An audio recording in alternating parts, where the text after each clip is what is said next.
They thought she was just another black woman, sitting quietly in the courtroom, an afterthought, an inconvenience. So when the racist cops slapped her, loud, arrogant, and without hesitation, he believed he was putting her in her place. But what he didn't know was that the woman he'd just struck wasn't a clerk, she wasn't a lawyer, she was the judge, and in the next 4 minutes, everything he thought he controlled, the silence, the power, the room, began to fall apart.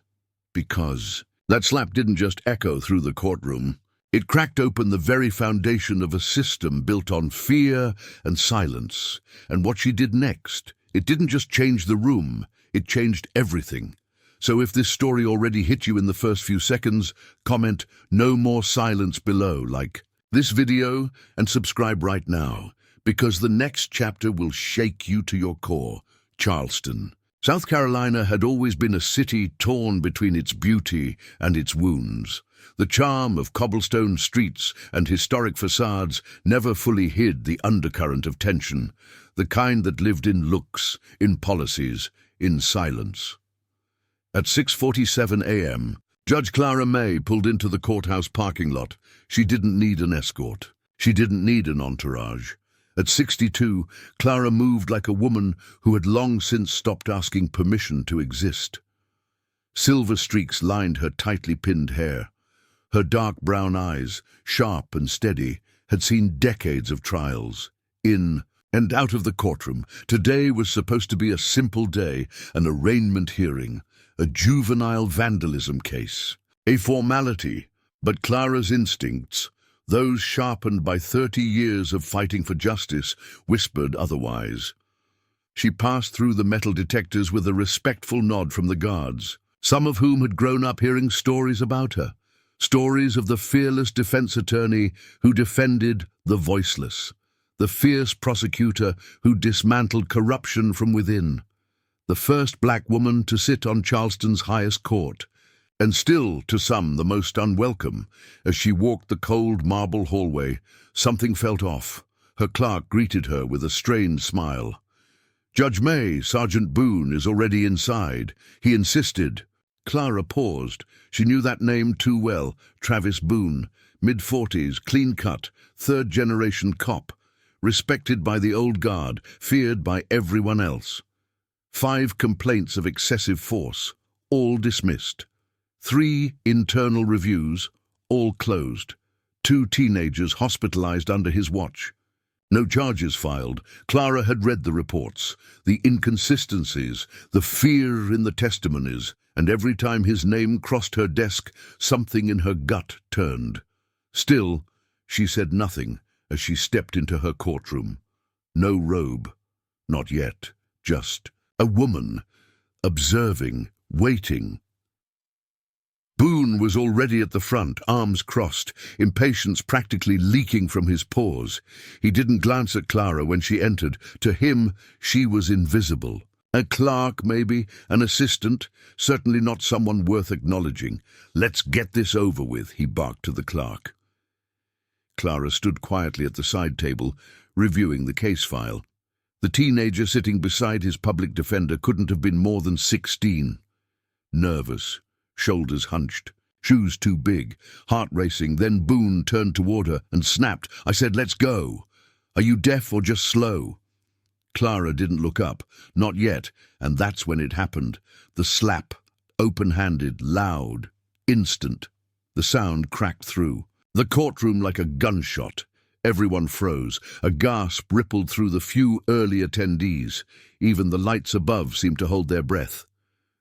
Clara didn't touch her cheek, didn't flinch. She turned her head slowly, eyes locking onto the man who had just laid hands on her. Boone stepped back, not in fear, but in irritation. He scoffed. "You people need to learn some respect." In that moment, the temperature of the room changed. The silence wasn't silence anymore. It was pressure, and Boone had no idea who he'd just touched, but he was about to find out. Clara took a single step forward. No rush, no drama, just presence, the kind of presence that didn't require a robe or a gavel to silence a room. She didn't raise her voice. She didn't ask for attention, But the courtroom, slowly, almost instinctively, leaned in. Sergeant Boone, still too proud to feel the danger, smirked. "You here for the defense or something?" His voice dripped with condescension, eyes scanning her face like she didn't belong. Clara didn't answer. She walked up the stairs behind the bench, not hurried, not hesitant. And as she took her seat behind the elevated platform, the transformation was instant, from invisible to undeniable. Gasps fluttered through the room like a chain reaction. Whispers. Disbelief. The teenager turned to his public defender. The attorney's jaw was slack. The clerk blinked twice and took a shaky breath. And Boone, his smirk collapsed into confusion. He stared at Clara, now seated high above him, face unreadable, voice finally ready. "Sergeant Boone," she said, her tone calm, controlled, sharper than any slap. "Did you just strike me in this courtroom?" Boone's mouth opened, then closed. He looked around as if expecting someone, anyone, to step in and save him. I didn't know who you were," he muttered. "That's not what I asked." Clara's hands rested gently on the bench. She wasn't angry. She didn't need to be. She had power, and she had the truth. "I asked if you struck me, yes or no." The silence was unbearable. Boone shifted his weight, clenching his jaw. "Yes," he said finally, eyes lowering. "But no justification," she cut in. "Just facts." Her voice was the sound of a door closing, and Boone had just realized he was locked inside. From the back of the courtroom, someone pulled out a phone. Another whispered, "Is this being recorded?" The clerk nodded. Everything was on the record now, not just the assault, but the arrogance that followed it. Clara leaned forward slightly. "Let me ask you something, Sergeant. If I were a white male judge, would you have laid your hands on me?" The question landed like a strike. Boone said nothing. "I'll take that silence as an answer," Clara said, "and let the court note. It speaks louder than words." Boone tried to stand his ground, but the floor beneath him was gone. His bravado was unraveling. His legacy, that shield of untouchability, was fading by the second. "I was just doing my job," he said, reaching for the only lifeline he knew. "That kid's a thug. I caught him with spray paint. Enough!" Her gavel struck once, then again. "You don't get to justify assault by pointing fingers at a child." She turned to the clerk. "Ms. Harper, please enter into the record that Sergeant Travis Boone has admitted, on record, to striking a sitting judge inside her own courtroom, without cause." Boone's breath caught. This wasn't discipline. This wasn't suspension. This was career death, and possibly something far worse. Clara sat tall, her voice softened, but the steel remained. "For 20 years, you've been protected by silence, but not today. Today, the silence ends. And just like that, the courtroom and the world outside it would never forget her name again." Sergeant Boone didn't sit down. He couldn't. His body was locked in place, a strange mix of stubborn pride and rising fear. But Clara May. She was calm, measured, already a dozen steps ahead. She turned to Officer Mills, the seasoned bailiff who had been standing silently at the side of the courtroom. "Officer Mills," she said without looking at Boone, "is this courtroom currently under active surveillance?" "Yes, Your Honor," he replied instantly. "2 angles, full audio and video, streaming to internal servers." Clara nodded once, as if she had expected nothing less. "Good. Then let the record reflect not only an admission, but visual and auditory evidence of the event." Boone's eyes darted toward the ceiling. 2 red indicator lights blinked steadily from each corner of the room, quiet witnesses to his undoing. "You don't understand," he began. "I thought you were someone else. You weren't in your robe. I didn't recognize." Clara's gaze snapped to him. "Exactly," she said, her voice slicing through the room like a blade. "You didn't see authority. You saw something beneath you." She leaned forward, elbows on the bench, eyes never leaving him. "This wasn't a mistake, Sergeant. This was muscle memory, arrogance. You didn't pause to ask. You didn't hesitate to strike. And now you're discovering that this courtroom does not bend to your reflexes. The room was still. Even the teenager, wide-eyed and stunned, sat frozen in his seat. He wasn't just watching justice. He was watching something rare. Power correcting itself. Lawyer seated in the gallery began typing feverishly into her laptop. Someone whispered, "This is going viral." But Clara didn't care about the headlines. This wasn't for attention. This was for the dozens, no hundreds, of voices that had been silenced under men like Boone. She turned to Officer Mills once more. "Sergeant Boone is hereby placed under temporary detainment pending internal review. He is not to leave this courtroom." Boone's face twisted. "You can't be serious," he said, but his voice faltered. "This is insane. You're blowing this out of proportion." Clara stood. The room rose with her. Not physically, but emotionally, like the gravity had shifted. "I've read your file, Sergeant," she said, walking down from the bench with slow, deliberate steps. "I've seen the redacted lines, the closed complaints, the lost footage, and I've watched as people like you are allowed to wrap themselves in the badge, while using it as a weapon against the very people it's meant to protect." Boone backed up a step, glancing toward the other officers. But they weren't moving. They weren't coming to help. He was alone now. Clara stopped just in front of him. Not too close, but close enough for him to feel the weight of what was coming. "For years, you've mistaken silence for permission," she said. "But today, Sergeant, you learned the truth." Her voice dropped to a whisper, but it echoed like a gunshot. "You are not above the law, and you never were." And then, with one glance at Officer Mills, she said the words that made it real. "Escort him to holding." The sound of the courtroom doors closing behind Boone wasn't just the end of a moment, it was the beginning of a reckoning. Back in her chambers, Judge Clara May sat in silence. No robe, no bench, just a woman at her desk, staring at a file thick with rot. The walls around her had seen 3 decades of justice and 3 decades of injustice. But today, they had heard something new, the truth, out loud. She opened a drawer and pulled out a list. Not a new one, a handwritten list she had started 5 years earlier. Names, dates, internal case numbers, each one connected to something that never sat right in her gut. And every single one led, directly or indirectly, to Sergeant Travis.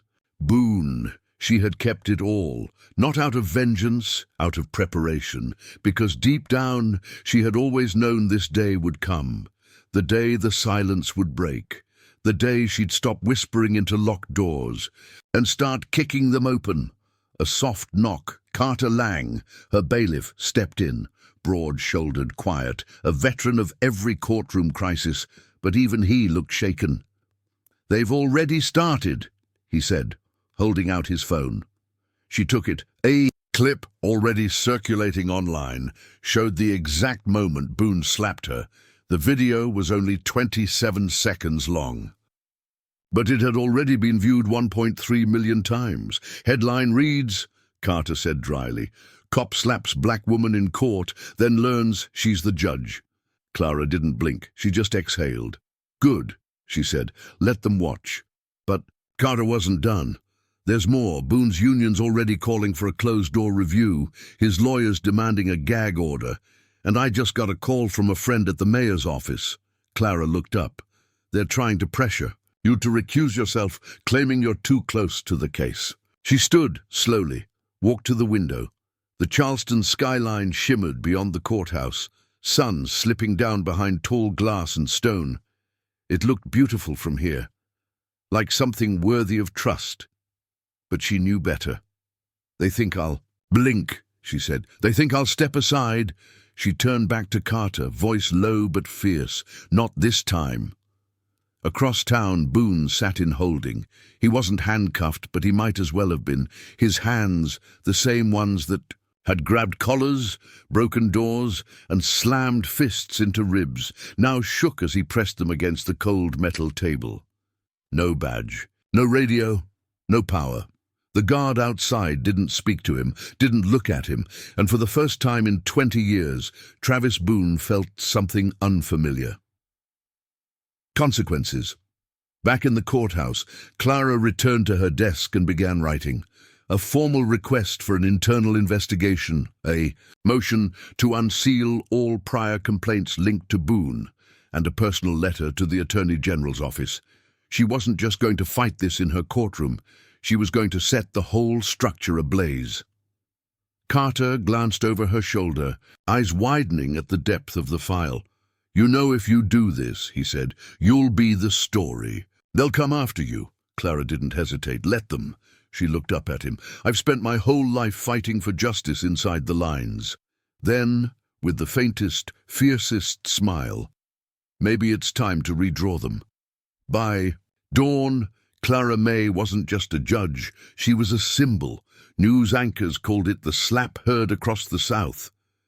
Talk shows debated it. Pundits argued whether the courtroom was the right place for that kind of reckoning. But the people, they didn't argue. They watched and they listened. Outside the courthouse, a small crowd had already begun to gather. Some came with signs. Some just came to stand, but all of them came for the same reason, to witness a woman who refused to sit down, even after being struck. Inside, the halls buzzed with something electric. Staff moved differently, eyes sharper. Some avoided her, some nodded with respect, but all of them knew something had shifted, and at the center of it all, Clara walked like stone in a storm, steady, weathered, unshaken. She entered her courtroom not in silence, but to a low hum of whispers and camera clicks. Her robe billowed slightly as she took her place on the bench. The prosecutor and defense attorney both stood, unsure whether to speak, but Clara didn't look at them. She looked at the gallery, at the people, at the young black girl in the back row, sitting upright, eyes wide, holding a spiral notebook on her lap. Then she spoke. "Before we begin today's proceedings," she said calmly, "let the record reflect the following. Sergeant Travis Boone has been temporarily detained for conduct unbecoming of an officer of the court. This matter will not be swept aside, delayed, or buried beneath bureaucracy." The prosecutor opened his mouth, but she raised a hand, and he stopped. "I will not recuse myself, not because I lack objectivity, but because my presence is now required more than ever." She paused, letting the words settle like bricks. "For too long, this courtroom has allowed men like Boone to testify, arrest, intimidate, without challenge. That ends today." No one moved. Then Clara did something no one expected. She stood, robe still on, and stepped down from the bench, but stood level with everyone else. "This space," she said, "was built to intimidate, the height of the bench, the formality, the distance, but the law was never meant to tower over the people. It was meant to serve them." The room was silent, the kind of silence that listens. "I will preside. I will judge fairly. But I will no longer pretend that this courtroom is immune to the disease it's harbored for decades." She returned to the bench, not just as a judge, but as a force. Meanwhile, across the city, Sergeant Boone was receiving a different kind of visit. A plain man in a tailored suit entered the holding area. No badge, no name, just a folder. He tossed it on the table in front of Boone. "This," the man said, "is your exit, or your end." Boone flipped it open. Photographs, transcripts, bank statements, evidence. "Judge May isn't just building a case against you," the man said. "She's pulling the whole damn thread, and when she gets to the bottom, you won't be alone in the fall." Boone's throat tightened. "What do you want?" The man leaned in. "We want her quiet." Boone blinked. "You're insane." The man smirked. "No, just invested." He stood, adjusted his jacket, and walked out, leaving Boone alone, with a choice that would haunt every second of what came next. Judge Clara May sat in her office, eyes fixed on the folder in front of her. It wasn't the slap that consumed her thoughts now. It was the rot beneath it, the web of names, handshakes, and favors that kept men like Boone in power for decades. She flipped another page. There it was. 2018, a civil rights complaint dismissed within hours. No follow-up. No disciplinary action. The arresting officer, Boone. The reviewing prosecutor, ADA Carson Ramsey. Clara's jaw clenched. She reached for her phone and dialed. "Agent Keene," she said. "I need you back here. Now." 30 minutes later, Rosalind. Keene walked in with a flash drive and a look that said she hadn't slept. "We found something," Keene said, plugging it into Clara's computer. "Audio recording. 2 years ago. Boone, locker room, talking about you." The clip played. "You ever see her up close?" Boone's voice crackled. "That Judge Clara walks around like she's bulletproof. Let her step too far. I swear, poof, one complaint and she's gone." Another voice responded. "Male unidentified but calm. I can make that happen. We've got eyes on her." The room chilled. Clara didn't speak. She just hit pause and sat back. Her hand was steady, but her heart thundered like war drums. "They were planning this," she whispered, "long before the slap." Keene nodded. "And they've done it before. 3 other judges, 2 resigned. 1 disappeared from the public eye completely." Clara leaned forward. "Then we go public." Keene's brow raised. "You're sure?" "I'm beyond sure," Clara said. "I want a public hearing, today."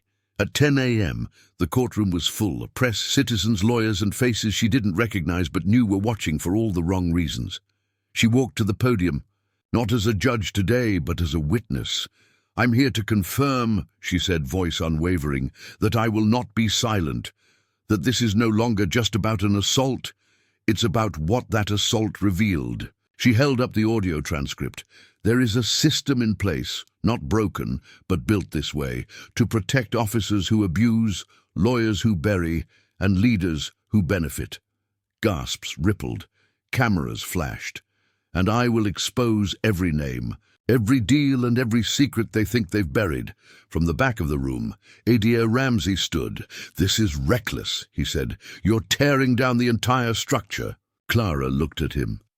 "No," she said softly. "I'm pulling it into the light. If it crumbles, then maybe it was never justice to begin with." The crowd erupted in applause, not chaotic, but resolute. And in that moment, everyone watching understood this wasn't about revenge, it was about reckoning. Across town, Boone sat in silence in a backroom office. The man in the suit returned. "She's not backing down," Boone said, eyes hollow. The man nodded. "Then maybe it's time. You remind her what's at stake." He dropped a photograph onto the table. Clara's nephew, walking home from school. Boone flinched. "No," he muttered. "Not the kid. Leave him out of this." The man's voice dropped. "You don't get to draw the lines now, Sergeant. You just follow orders." Boone stared at the photo, and for the first time in his life, he wasn't sure what scared him more: the people behind that photo or the woman behind that bench.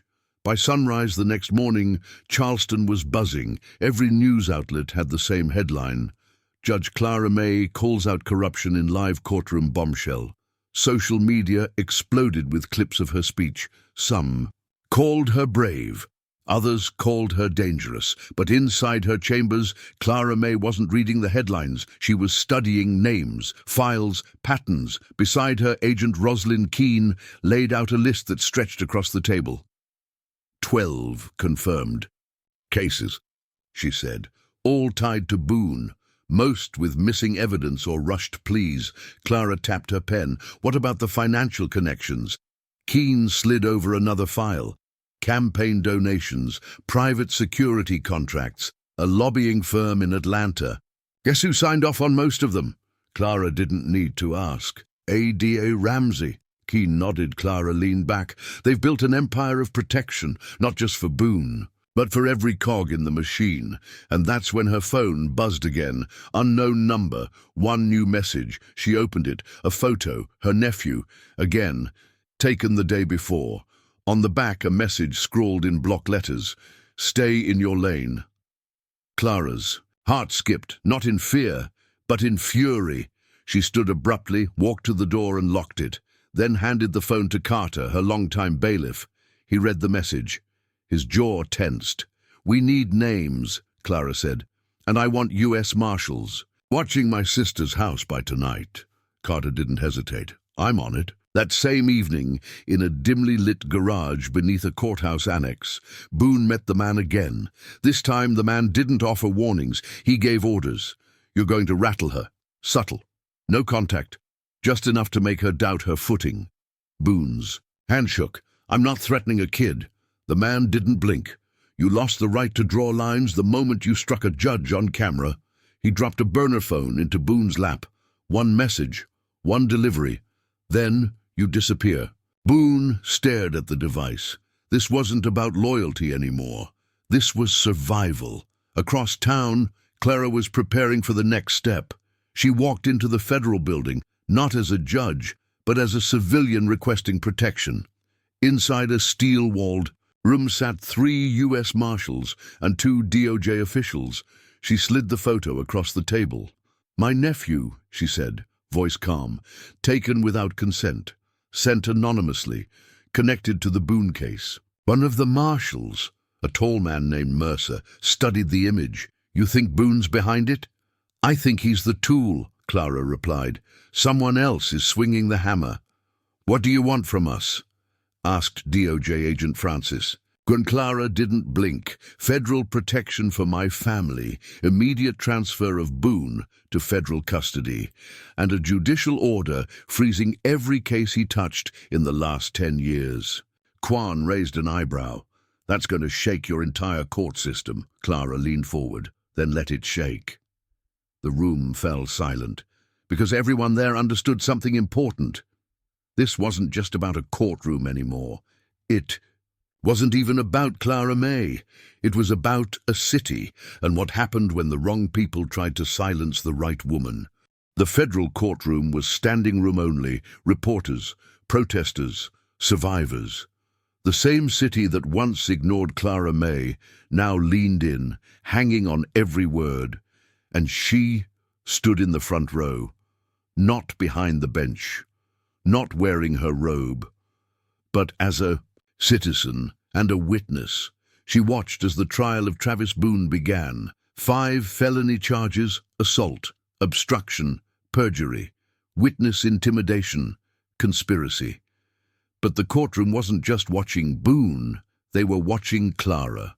Because behind those charges stood every sealed complaint, every buried report, every anonymous voice that had once cried for justice and was met with silence. The prosecutor approached the microphone. "The state calls Judge Clara May." She stood slowly, walked with purpose to the witness box, and took her oath. Her voice didn't shake, her eyes didn't flicker. "I was struck," she began, "by a man who believed I didn't belong." The room held its breath. But that moment wasn't the beginning of this story. It was just the moment we stopped pretending. She pointed at Boone, who now sat in a suit 2 sizes too big, flanked by lawyers and shadows of men who once called him brother. This man thought power meant violence, that authority meant immunity, that silence meant permission. She paused, then looked to the jury.